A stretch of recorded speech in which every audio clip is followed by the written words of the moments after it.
Alfa e Ômega, princípio e fim. Essa característica de Jesus mostra que Ele é quem inicia, é Ele que termina. O Apocalipse fala desse Deus maravilhoso, Jesus Cristo. Que Deus abençoe a vida do Ministério de Louvor da Igreja Batista da Vitória, todos os componentes que participaram do ensaio deste hino e também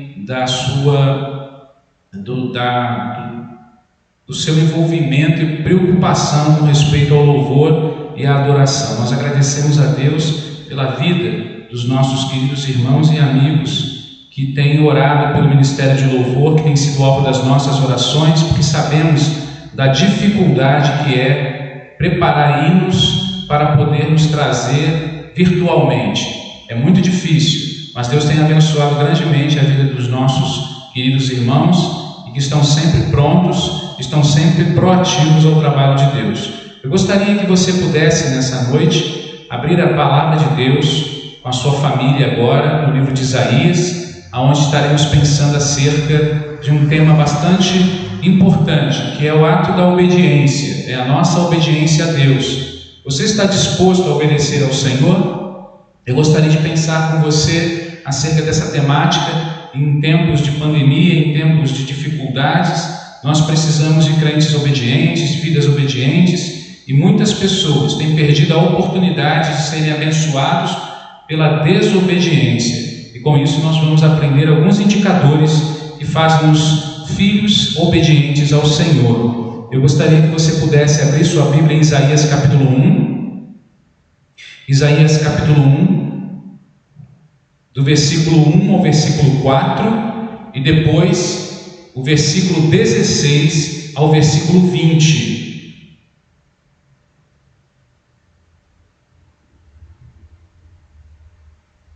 Todos encontraram? Profeta Isaías, capítulo 1. O título desse capítulo aqui na minha Bíblia fala dos pecados de Israel e de Judá e as exortações, as advertências e ameaças para que o povo se voltasse a Deus. E é interessante o que fala aqui acerca desse texto. Observe bem o capítulo 1, do versículo 1 a 4 e depois 16 a 20. Diz assim: visão de Isaías, filho de Amós, a qual ele viu a respeito de Judá e Jerusalém nos dias de Uzias, Jotão, Acás e Ezequias, reis de Judá. Ouvi, ó céus, e presta ouvidos tu, ó terra, porque fala o Senhor. Criei filhos e exalcei-os, mas eles prevaricaram contra mim.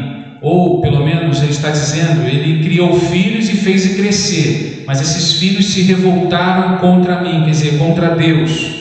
O boi conhece o seu possuidor, e o jumento a manjedoura do seu dono, mas Israel não tem conhecimento, o povo não entende. Ai da nação pecadora, do povo carregado da iniquidade, da semente de malignos, dos filhos de corruptores, deixaram o Senhor, blasfemaram do Santo de Israel e voltaram para trás. Versículo 16. Lavai-vos, purificai-vos, tirai a maldade dos vossos atos de diante dos meus olhos, e cessai de fazer mal. Aprendei a fazer o bem, praticai o que é reto, ajudai o oprimido, fazei justiça ao órfão, tratai da causa das viúvas. Vinde então e argui-me, diz o Senhor. Ainda que os vossos pecados sejam como a escarlata, eles se tornarão brancos como a neve. Ainda que sejam vermelhos como o carmesim, se tornarão como a branca lã. Se quiserdes e ouvirdes, comereis o bem desta terra. Mas, se recusardes e fordes rebeldes, sereis devorados à espada, porque a boca do Senhor o disse. Em outra versão, eu gostaria apenas de destacar o versículo 17 e também o versículo 19, que diz assim, em outra versão da Bíblia: aprendam a fazer o bem, busquem busquem a justiça, acabem com a opressão e lutem pelos direitos do órfão e defenda a causa da viúva. E o versículo 19: se vocês estiverem dispostos a obedecer, comerão os melhores frutos dessa terra, mas se resistirem e se rebelarem, serão devorados pela espada. Observem bem: se vocês estiverem dispostos a obedecer, comerão os melhores frutos desta terra. Então aqui nós encontramos que há umas condições, a condição para colher é necessário obedecer o Senhor. Então nós vamos orar nesse momento e vamos pensar acerca do que fala sobre a obediência. Você está disposto a obedecer o Senhor? Porque ele diz aqui: se estiver disposto a obedecer, vai colher coisas boas, mas se não, vai padecer. Oremos. Senhor Deus e meu Pai, a Tua palavra nesta noite fora lida mais uma vez. Essa é a palavra, Senhor Deus, que o Teu Espírito Santo colocou no coração do Teu servo para essa noite. E eu peço, Senhor, que ela seja clara, que ela seja objetiva, que ela seja uma palavra oportuna para a vida dos nossos queridos e amigos ouvintes, que ela seja uma palavra de encorajamento, que ela seja uma palavra evangelística, que ela seja uma palavra consoladora e encorajadora, que ela seja uma palavra de advertência para cada um de nós. Tomem nas Tuas mãos, Senhor Deus, a vida dos Teus servos, e glorifica o Teu nome, Senhor, nesta noite, e que esta palavra seja contundente e importante para a vida de cada um. Que o Teu Espírito Santo facilite, meu Pai, na vida, na mente e no coração de cada ouvinte. Eu oro no nome poderoso de Jesus. Amém. Sobre essa questão de que Isaías estava inserido num momento bastante interessante, Isaías estava sendo desafiado como profeta que estava tanto do reino do norte como do reino do sul. É interessante que a gente observa aqui que Israel significa o reino do sul e Judá. O povo de Judá estava em situação de grande pecado e havia se colocado contra Deus. Através de Isaías, Deus acusou de haverem tido a rebelião e abandonado ao Senhor. E é interessante que o pano de fundo dessa narrativa fala que Isaías, que serviu como profeta em Judá no ano de 740 e 681 a.C., o ambiente da época era um ambiente bastante perigoso e hostil. Observe bem, a sociedade da época estava em grande motim, sob o governo do rei Acás e Manassés, um dos piores reis, Manassés. O povo se voltou para a idolatria e depois houve até mesmo um sacrifício de crianças. Então, para você ter uma ideia, como estava o reino naquela época, onde Isaías pregava, aonde era necessário o povo de Israel estar envolvido, ouvindo a palavra de Deus, e não estava. Então, naquele ambiente ali, naquele momento, a sociedade estava em grande motim e estava também sob o governo do rei Acás e Manassés. E o povo também se voltou para a idolatria, e havia ali naquele lugar sacrifícios de crianças novas, recém-nascidas, eram mortas, eram oferecidas aos deuses daquela época. Então, com isso, nós encontramos uma sociedade paganizada. Uma outra coisa, embora o julgamento de outras nações fosse inevitável, o povo ainda também tinha a possibilidade de ter um relacionamento especial com Deus. Em outras palavras, Deus estava falando que Ele estava ainda tendo paciência, dando oportunidade àquela nação, dando oportunidade às pessoas. Hoje não é diferente. Deus está sempre dando oportunidade. Deus está sempre fazendo a sua vontade na vida das pessoas, para que elas se voltem a Ele e possam ter uma vida de bênção e de santidade, uma vida de perdão. Uma outra coisa importante, às vezes, precisamos sofrer julgamentos e disciplinas antes de sermos restaurados a Deus. É isso mais ou menos a mensagem principal. A importância da mensagem naquela época era essa. E não é diferente hoje. Às vezes as coisas acontecem, sofremos julgamentos, vemos a mão de Deus pesando, a disciplina acontecendo, mas isso é necessário para que haja a restauração das nossas vidas e para que nos voltemos à obediência ao nosso Deus. Com isso, Isaías começa transmitindo uma mensagem divina de juízo e esse juízo, tanto para Israel como para Judá. A nação estava dividida em dois reinos. Mas ela não estava só dividida em dois reinos, estava dividida também sobre obediência e desobediência. O reino do norte, ele pecava intensamente contra Deus, e o reino do sul caminhava na mesma direção, pervertendo a justiça, pervertendo o oprimido e os pobres, abandonando a Deus, esquecendo daqueles dos mais fracos. Isaías então veio principalmente para ser profeta de Judá, porém sua mensagem era dirigida também ao reino do norte. Então Israel significava tanto o reino do norte como o reino do sul, era uma coisa só. O povo então estava em situação de grande pecado, como hoje nós encontramos também. Havia se colocado contra Deus, e através de Isaías pregava, conclamava o povo para que se voltasse a Deus e obedecesse o Evangelho. Israel foi acusado de rebelião, abandono do Senhor. Isso se chama, numa linguagem teológica, de apostasia, abandono da fé. Abandonaram a Deus. E não é diferente de hoje. Nós encontramos muitas pessoas abandonando o Evangelho. Nós encontramos muitas pessoas abandonando a palavra de Deus. Isaías estava tentando pregar um evangelho e havia uma acusação de rebelião. A Bíblia fala lá no profeta Samuel que o pecado de rebelião é pior do que o pecado de idolatria. Porque a pior coisa é quando a pessoa se rebela contra Deus. A pior coisa é quando a gente fala com nossos filhos e eles se rebelam contra a orientação do seu pai, da sua mãe. E a rebelião é um pecado que entristece o coração de Deus. E a rebelião chega ao ponto do homem de obedecer e não mais ouvir a voz de Deus. Mas Deus continua dando oportunidade, Deus continua mostrando a sua misericórdia ao povo, como hoje também. E Ele pede ao povo de hoje para que mude o seu comportamento.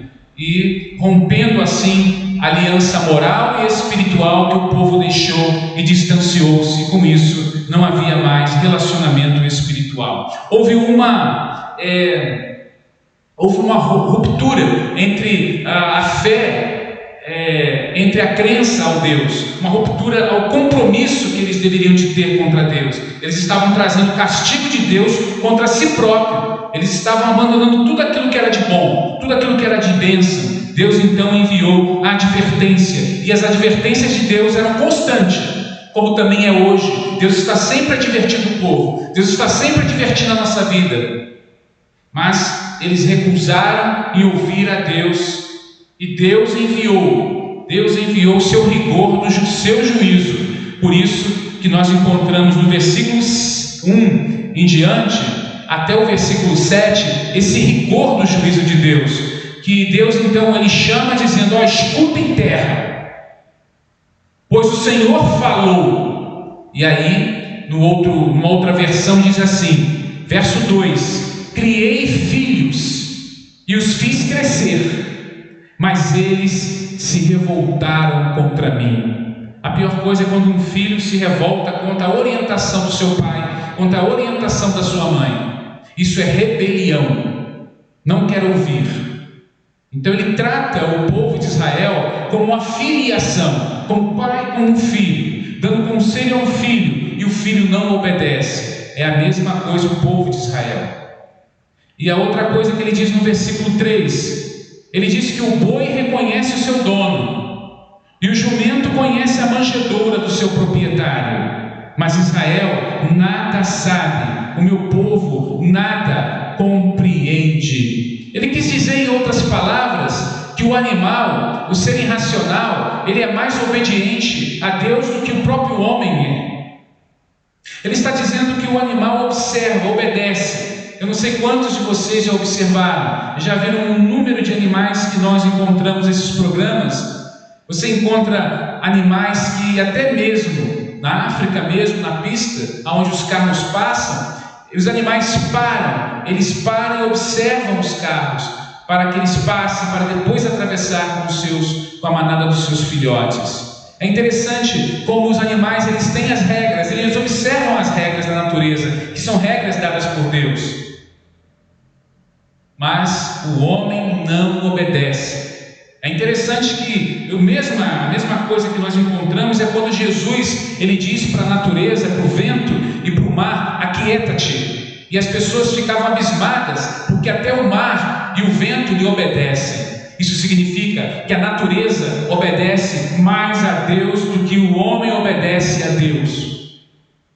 E às vezes muitos crentes também desobedecem, não obedecem a Deus, conhecem a palavra, conhecem a importância dessa palavra, mas não obedecem da forma que deveriam.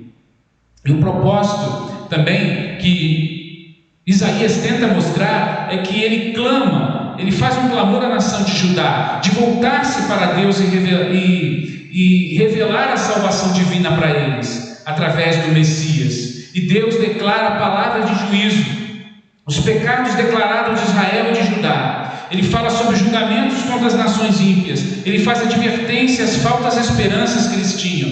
Eles viviam baseados em falsas esperanças, em pecados que eles cometiam. E eu gostaria que você pudesse caminhar comigo sobre algumas verdades. Verdades essas, que elas vão nos servir para observar que a nossa nação brasileira, e que também algumas nações de todo o mundo, estão mais ou menos ou quase igual à nação de Judá e de Israel ali naquela época. E aí nós vamos aprender que para obedecermos esse Deus maravilhoso, ao Senhor é necessário reconhecer a nossa rebelião contra Ele. Nós precisamos reconhecer que estamos falhando, porque o versículo 2 fala: ouçam, escutem, pois o Senhor está falando. Ele está pedindo que nesse momento nossos ouvidos espirituais estejam atentos. Se tem alguma coisa agora atrapalhando você em casa, você precisa agora deixar que os seus ouvidos espirituais estejam ouvindo nesse momento o Senhor. Ele está falando, ele está falando das advertências feitas por Deus. O juízo de Deus é para os desobedientes para com o pecado. Está desobedecendo e pecando até o juízo que os animais domésticos possuem. O boi, o jumento conhecem seus senhores, mas o povo de Deus não o reconhecia como seu Criador. O povo não estava conhecendo Deus e Yahvé como Criador.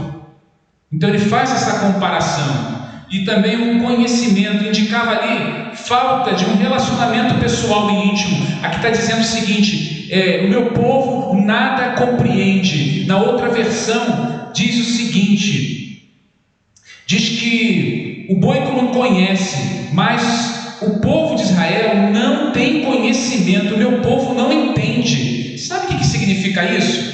Não compreender e não ter conhecimento de Deus. Está dizendo que o povo indicava que não havia um relacionamento pessoal e íntimo. Quando existe um relacionamento pessoal e íntimo com Deus, em oração, na palavra, em confissão de pecados, em uma vida obediente de submissão, há um conhecimento de Deus. Esse é o conhecimento. Ele não está falando de teoria bíblica, ele não está falando de teologia, ele não está falando de estudo acadêmico, ele está falando de relacionamento pessoal e íntimo.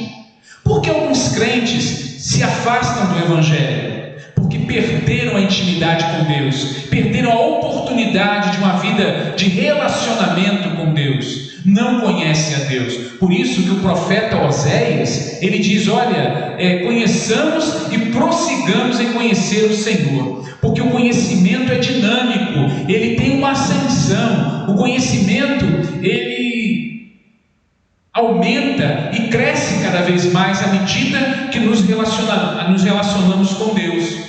E é importante isso. É por isso que muitos crentes não têm um relacionamento pessoal e íntimo com Deus. Com isso, eles passam a desobedecer, se afastam de Deus. Eles têm, às vezes, eles cantam, eles dão seu dízimo, eles usam a palavra, eles participam de atividades eclesiásticas da igreja, mas não há uma intimidade com Deus, porque é uma religião externa, é um culto externo, não há uma intimidade. Por isso que ele usa o termo: o meu povo nada compreende. E é por isso que muitos estão se afastando, porque não compreendem a vontade de Deus, não têm o conhecimento das coisas de Deus. Falta de intimidade, falta de um relacionamento pessoal, falta de uma vida devocional. Os filhos de Deus se rebelaram contra aquele que os criou e que também se rebelou com aqueles que os sustentavam. É incrível isso. Como o ser humano, como os crentes às vezes se rebelam contra Deus, ficam revoltados porque perderam seus empregos, revoltados porque perderam seus entes queridos, revoltados por causa do vírus que nós estamos vivendo agora, revoltados porque não estão tendo uma vida mais aberta, mais assim exposta ao dia a dia, revoltados porque não estão indo ao shopping, revoltados porque não vão à praia, revoltados porque não estão passeando, revoltados que não estão visitando seus amigos. Tem muita gente revoltada, e com isso estão revoltados com Deus. No fundo estão chateados, no fundo estão deprimidos, no fundo estão ansiosos.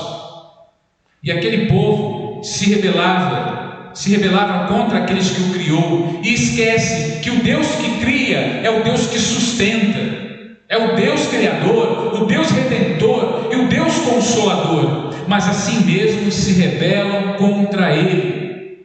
O povo de Israel era um povo ingrato, como há muita ingratidão de pessoas. Recebem o sol todo dia, recebem o ar todo dia, recebem a água todo dia, recebem a bênção da vida, do sorriso de um filho, mas continuam ainda blasfemando e desobedecendo. E aí, aqui essa advertência que acontece. Os nossos pecados atrapalham a nossa obediência ao Senhor, e é isso que estava atrapalhando a aproximação do povo para com Deus. E eu não sei, meu querido amigo, como é que está a sua vida com Deus com respeito a isso. A outra coisa importante dentro desse aspecto ainda é que a obediência ao Senhor não pode ser feita através de um culto hipócrita. Esse é o segundo pensamento que nós vamos aqui estar vivendo. A obediência ao Senhor, ela não pode ser feita através de um culto hipócrita, mentiroso, um culto apenas exterior. Observe o versículo 11. Olha o que diz o versículo 11: para que me oferecem tantos sacrifícios? Olha só, nós não lemos antes esse texto. Para que me oferecem tantos sacrifícios? Pergunta o Senhor. Para mim, chega de holocaustos de carneiros e da gordura de novilhos gordos. Não tenho nenhum prazer no sangue de novilhos, de cordeiros e bodes. Então Deus aqui não queria o sacrifício mais. Não queria. Quando vocês vêm a mim, na minha presença, olha só, quando vocês vêm na minha presença, quem lhes pediu que pusesse os pés em meus átrios? Parem de trazer ofertas inúteis. O incenso de vocês é repugnante para mim. As luas novas, os sábados, reuniões, eu não consigo mais suportar suas assembleias cheias de iniquidade. Suas festas de lua nova, suas festas fixas, eu as odeio. Tornaram-se um fardo para mim. Não as suporto mais. Até mesmo quando vocês me estenderem as mãos em oração, eu esconderei de vocês os meus olhos, mesmo que multipliquem as suas orações, não as escutareis. Outra coisa ele diz aqui: as suas mãos estão cheias de sangue. Olha só que coisa, do versículo 11 ao versículo 15, ele fala, ele está indo contra, sabe o quê? Os cultos. Ele está indo contra as celebrações daquela época. Ele estava indo contra a maneira que o povo levava as oferendas a Deus. Os louvores, os sacrifícios, as orações, as observâncias da lua nova, as observâncias das festas. E aí você vai dizer, mas o que tem isso a ver comigo, pastor Francisco? O que tem isso a ver com as nossas igrejas hoje? O que tem isso a ver com a minha vida cristã? Ele está dizendo o seguinte, ele está falando da religião, ele está falando da religiosidade, ele está falando de uma religião externa. Ele está dizendo o seguinte, a religião, ela possui uma dimensão interna e uma dimensão externa. É aquilo que eu sou e aquilo que eu procuro fazer, interno e externo. E aqui nós encontramos sempre o ser humano tentando fazer alguma coisa. O que é religião? Billy Graham dizia que religião é a religação do homem com Deus. É o ato do homem buscar a Deus através da sua maneira. Através da sua maneira. Então é tudo que o homem cria para chegar até Deus. E aí ele vai criar os seus mecanismos de religiosidade, através de sacrifícios, através de rezas ou orações, através de oferendas, através de observância de dia e hora. E se nós colocarmos isso na realidade de hoje, nós temos visto muitas igrejas que são mais religiosas do que propriamente praticam. Elas estão preocupadas com a sua denominação, elas estão preocupadas com os seus horários, com as suas observâncias de datas, elas querem apresentar, orar, eles querem sempre oferecer alguma coisa, um sacrifício através de uma música, de um louvor, de uma cantata, de um conjunto, de um solo, de um dueto, enfim. A religiosidade, ela é preocupante, porque tudo aquilo que nós começamos a fazer, e não observa às vezes se é fruto, porque em Hebreus capítulo 13 diz que os nossos lábios, a nossa adoração, o nosso louvor, tem que ser de lábios que confessam o seu nome. Então a verdadeira religião, ela possui uma dimensão interna e uma dimensão externa. O Senhor rejeitou o sacrifício e a observância da religião do seu povo. Ele não aceitou, do versículo 11 ao versículo 15. E temos muitas pessoas hoje que pensam, muitos cantores evangélicos que pensam que estão adorando, que pensam que estão louvando, mas eles estão simplesmente transmitindo uma performance que eles aparecem mais com a indumentária da sua roupa, das suas maquiagens, do que propriamente fruto daquilo que eles estão vivendo. Não é diferente daqueles que cantam, que declamam e também que pregam a palavra de Deus. Isso significa então que as ofertas que eles ofereciam, as ofertas são descritas como vãs e inúteis. Quantos de nós às vezes damos ofertas grandes e gordas, e nós achamos que o nosso dinheiro é o maior da igreja, mas isso tudo é exterior. Aqui ele está condenando também. As ofertas são descritas como vãs, vazias e também inúteis. Elas podem ser monetariamente altas, mas elas não alcançarão o fim, porque não foi dada com amor e também não foi dada com um ato de culto.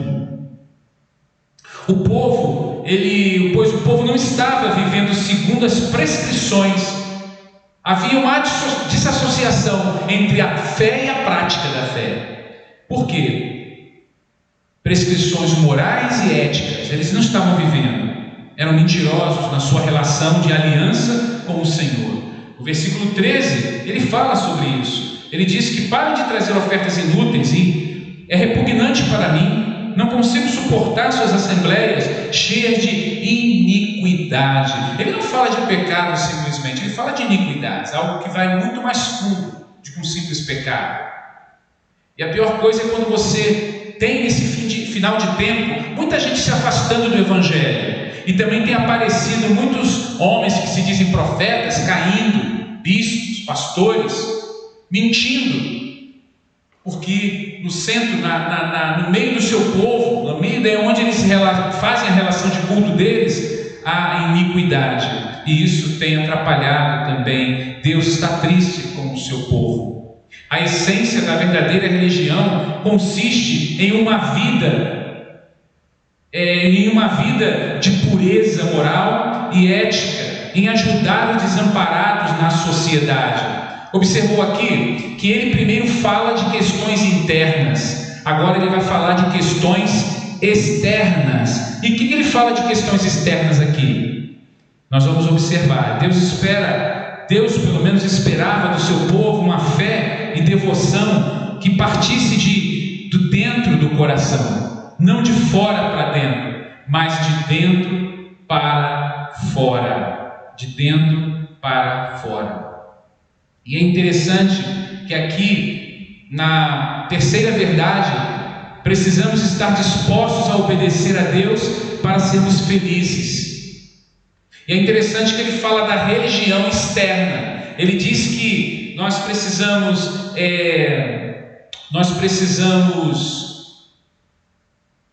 acabar com a opressão, lutar pelos direitos do órfão e defender a causa das viúvas.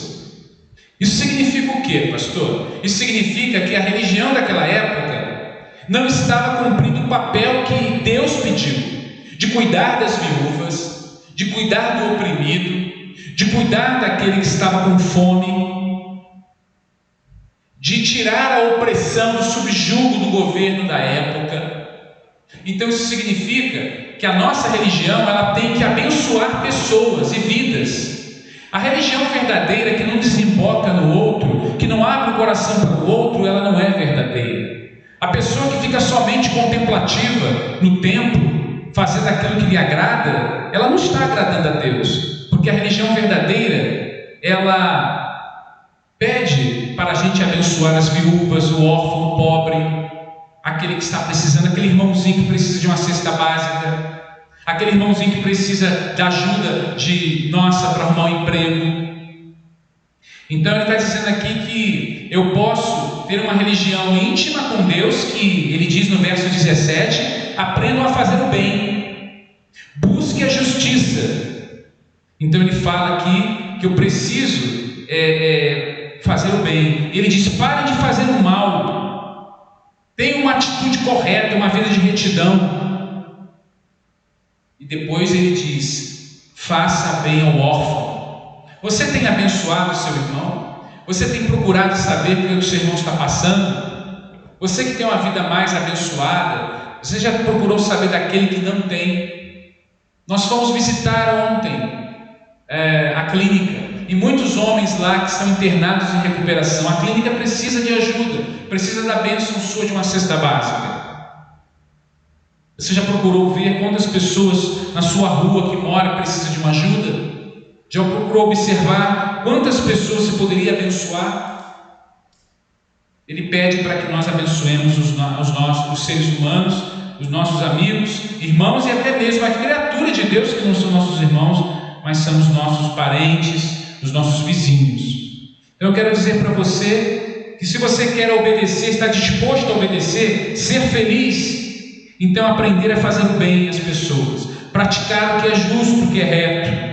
Algo interior, uma mudança que começasse interiormente, é preciso mudar. E depois algo externo, praticar o bem das pessoas, lutar pelos direitos do órfão, defender a causa da viúva.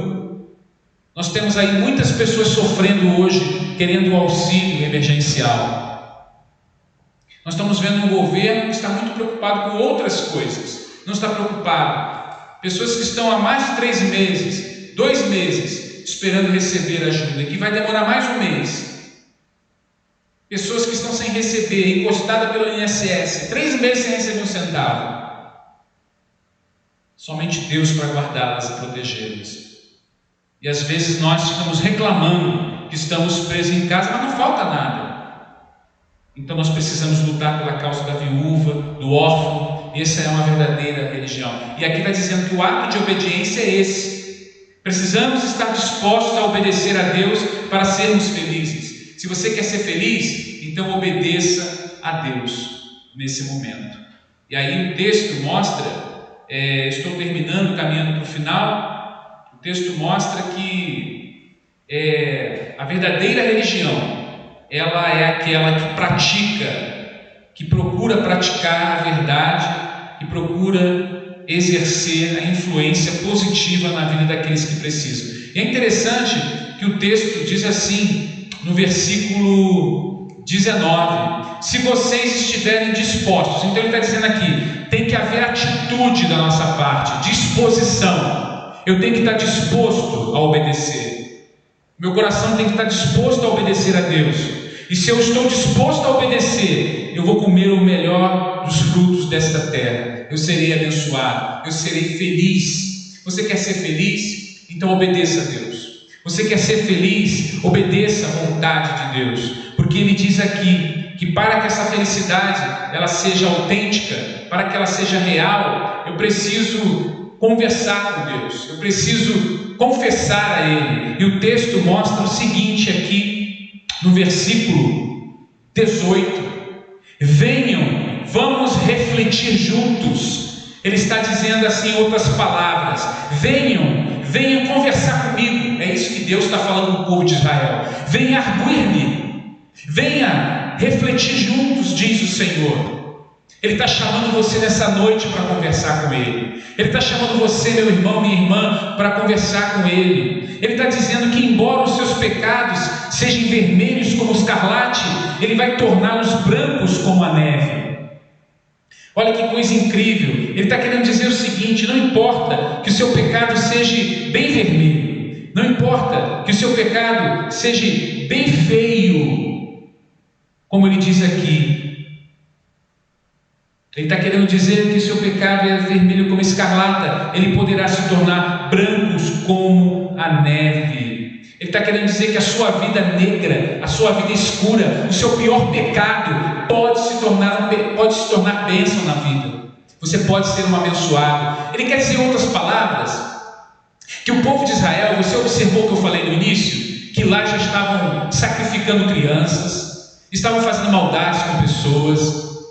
A coisa estava muito feia, mas Deus estava ainda dando oportunidade. Ele continua dando oportunidade para a terra, para o Brasil, para a nossa nação. E outra coisa que ele fala mais aqui também, no próprio versículo 18, ele diz assim: ainda sejam vermelhos como escarlata, se tornarão brancos como a neve. Depois ele diz assim: embora sejam rubros como a púrpura ou como o carmesim, eles se tornarão como lã. Como a lã se tornarão. Aí eu fui observar a palavra. O carmesim era uma tinta rubra, permanente, cuja mancha profunda era virtualmente impossível de ser removida das roupas. Provavelmente vê-se aqui as mãos manchadas de sangue dos homicidas daquela época. Havia muito homicídio. A mancha do pecado também parece ser permanente na vida de algumas pessoas, mas Deus consegue removê-la da nossa vida. É isso que Ele está dizendo. Da mesma forma que prometeu aos israelitas, não precisamos ter uma vida permanentemente manchada pelo pecado, porque a palavra de Deus nos assegura que se formos obedientes e dispostos a Cristo, Ele nos perdoará, removerá todas as manchas indeléveis da nossa vida, todas as manchas, porque o seu sangue, o sangue de Jesus, nos purifica de todo o pecado. É por isso que ele usa o carmesim. Ele diz o seguinte: que a mancha do sangue do pecado, que eles eram homicidas, Deus faria com que aquilo se tornasse como a lã. Meu querido amigo, minha querida amiga, isso quer dizer que não há pecado. Deus abençoa a vida daquele que confessa. É só ser obediente, porque aquele que não obedece padece, sofre, mas aquele que obedece é feliz. O discipulado de Jesus diz que o alfabeto do cristão é obedecer. Somos felizes como quando obedecemos. É assim que aconteceu com Jesus. Jesus obedeceu, e a obediência de Jesus nos trouxe vida. Eu concluo nessa noite, meu querido amigo, minha querida amiga, que Deus faz advertência acerca do nosso pecado e precisamos ouvir e obedecer. A segunda coisa, Deus mostra que o ser humano não ouve a Deus, mas precisa ouvi-lo. Deus fala que os animais ouvem mais a Deus que o ser humano. Ele diz também que os cristãos, E os crentes são muito desobedientes, e Deus mostra que precisamos confessar nossas limitações, nossos pecados. Ele diz que a religião verdadeira começa no interior, como atos de bondade, como atos de amor, com aquelas pessoas que conhecemos e não conhecemos. Que texto maravilhoso, não é? Você está disposto a obedecer? Você quer ser feliz? Quer ser um marido feliz, uma esposa feliz, um filho feliz, um jovem feliz? Você quer ser um servo de Deus mais feliz? Obedeça. E se você nessa noite está achando que pecou e que não há jeito para o seu pecado, o texto diz: vem conversar comigo, vem arguir, vem bater um papo comigo. Deus está chamando você agora para confessar, para conversar. Quem é você? Deus, Ele é o oleiro. Deus, Ele pega o barro, Ele transforma esse barro. A mão de Deus, Ele quer tocar em você e quer transformar você. Deus é o artesão da nossa vida. Deus é o artesão da nossa fé. Nós somos o barro, Ele é o oleiro. Deixa Ele agora transformar você. Deixe Ele agora tomar conta da sua vida nesse momento. Deixe Ele agora falar e fazer a obra na sua vida. Você vai ouvir esse louvor nas mãos de oleiro. Nós estamos nas mãos dele. Deixa Ele mudar a sua vida, para ser um vaso perfeito nas mãos dele, para ser obediente nas mãos dele, para ser uma bênção. E logo depois eu estarei voltando com a oração final. Ouçamos esse louvor. Confesse agora o seu pecado, confesse agora as suas dificuldades, e depois desse louvor nós vamos orar. Eu vou orar por você.